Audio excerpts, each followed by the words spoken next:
Bu müharibədə Azərbaycana hansı təhlükələr gözləyə bilər?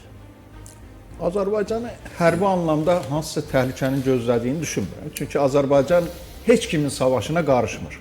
Nə Ukrayna savaşına, nə İsrail, İran savaşına Amma Ukraynanın ərazi bütövlüyünü dəstəkləyir. Təbii, beynəlxalq hüququ dəstəklədiyinə görə dəstəkləyir. Yəni Azərbaycan beynəlxalq hüquq çərçivəsində fəaliyyət göstərən bir dövlətdir. Ona görə də Ukraynanın ərazi bütövlüyünü dəstəkləməkdə beynəlxalq hüquqdan çıxış eləyir. Yəni bu savaşda Azərbaycanın savaşı deyil. Azərbaycanın tək bir savaşı var idi. O da Qarabağ savaşı idi. Bəli, işğal olunmuş ərazilərinin bərpa olunması idi. Amma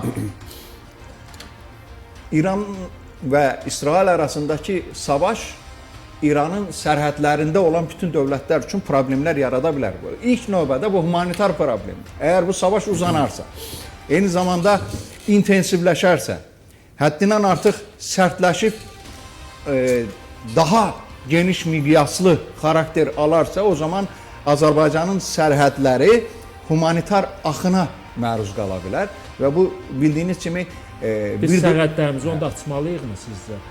Çünki əgər soydaşlarımız sığınacaq istəyirlərsə, dövlət müəyyənləşdirə bilər ki, bu Azərbaycanın imkanları hansı səviyyədədir? Məsələn, nə qədər insanı qəbul eləyib, onların həyat şəraitini yəni bu sadəcə kiminsə deməsi ilə və yaxud da bunu mütləq eləmək lazımdır və yaxud da eləmək lazım deyil anlamında ola biləcək məsələ deyil. Bu dövlətin strategiyası, bu dövlətin gücü, imkanları, potensialı ilə ölçülə biləcək məsələdir.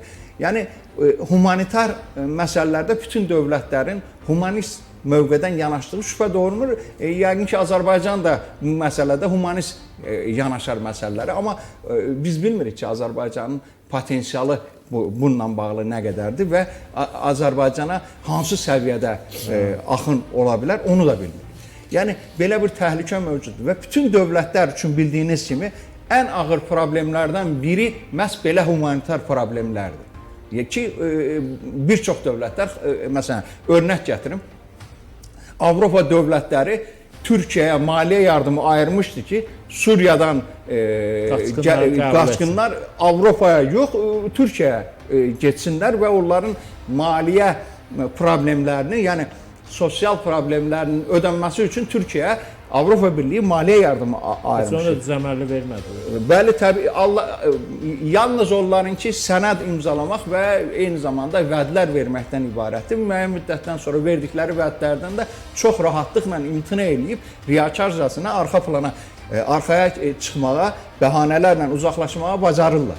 Yəni, bu baxımdan Azərbaycan üçün olsa, humanitar problemlər ola bilər ki, bu da arzu olunmaz bir şeydir. Onu da qeyd edeyim ki, Azərbaycan özü daxildə humanitar problemlərlə vaxtı ilə üzləşmiş bir dövlətdir. Bilirsiniz ki, Azərbaycanın 20% torpaqları işğal olunarkən Azərbaycan geniş miqyaslı qaçqın problemi ilə üzləşib və buna əlavə olaraq da Azərbaycana Ermənistandan da 1 milyona yaxın qaçqın gəlmişdi. Zoraki yollarla, dədə-baba yurtlarından qovulmuş Qərbi Azərbaycanlılar Azərbaycana gəlmişdi və bunun nə qədər ağır bir problem olduğunu təbii ki, biz yaşlı olan adamlar həmin devirləri xatırlayarkən bilirlər ki, bu çox ağır bir problemdir bir dövlət üçün.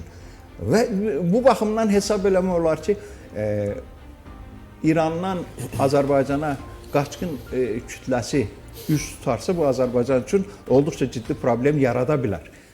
Amma belə ümumi şəkildə Azərbaycana aidiyyəti olmayan, Azərbaycanın qarışmadığı və neytral mövqe tutduğu bir savaşa görə Azərbaycanla bağlı hansısa bir hərbi siyasi problemlərin olacağını mən o qədər də inandırıcı hesab eləmirəm.